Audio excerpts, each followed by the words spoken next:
I always think, there's a variance between artists and craftsmen.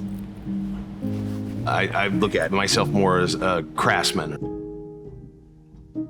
I've designed a ton of menus, but it's really, you've got to be in the place, like where it is. Like usually if I'm writing a menu, I'll go to wherever the restaurant is and, have a few drinks and sit around and just kind of look at it and get a feel for what it is. And it's important to kind of restrict yourself. You want it to come out as people come and, oh, that's what this restaurant is. This is what they're doing, kind of thing. And then from there, you can spread it out, and be like, this works too, if we can sneak this in and stuff like that. There's certain restaurants where I can just flip through and see a plate and I know who did that, who plated that one, what restaurant it came from. And so it's definitely a signature that people put on their plate of how they do things, and you can see, who they've learned from and kind of how they've progressed by just looking at it if you've been looking at it long enough.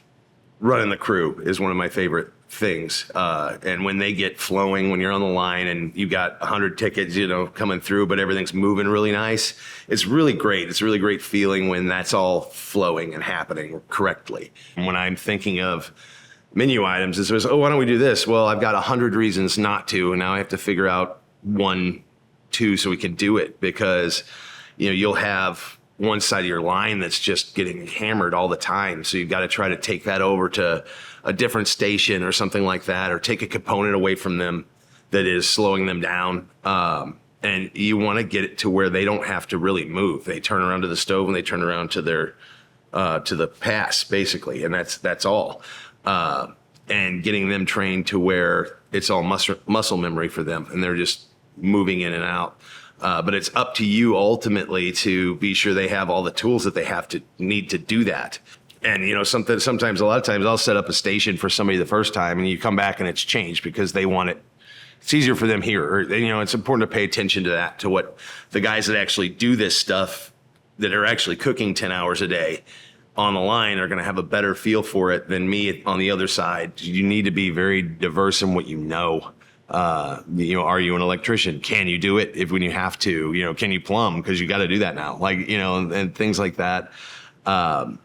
Just kind of, I know, there's a lot of there's one guy I joke about. He's a doctor, and I'm like, I swear he's like the best doctor, but I don't think he can tie his own shoes. And if you're going into your own business and stuff like that, you have to know how to do all that, because you can't just hire someone to do it. A, they won't come, and B, it's too expensive.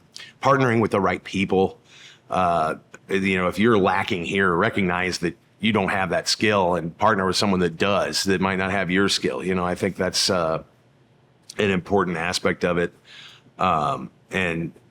If you can, just don't go chasing the best money.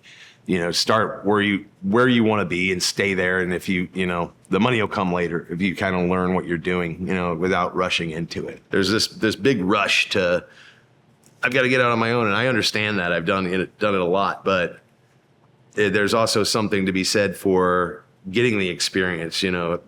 Working for in the trade that you're in is such an asset, and it helps you move forward, just because the people are, I think, more important than what you know. If you know somebody that you can go to and be like, hey, you remember what happened when you did that? And it's like, okay, this is what happened. Okay, so what went wrong from that? That's pulling from everybody's knowledge is probably one of the most important things you can do in any industry.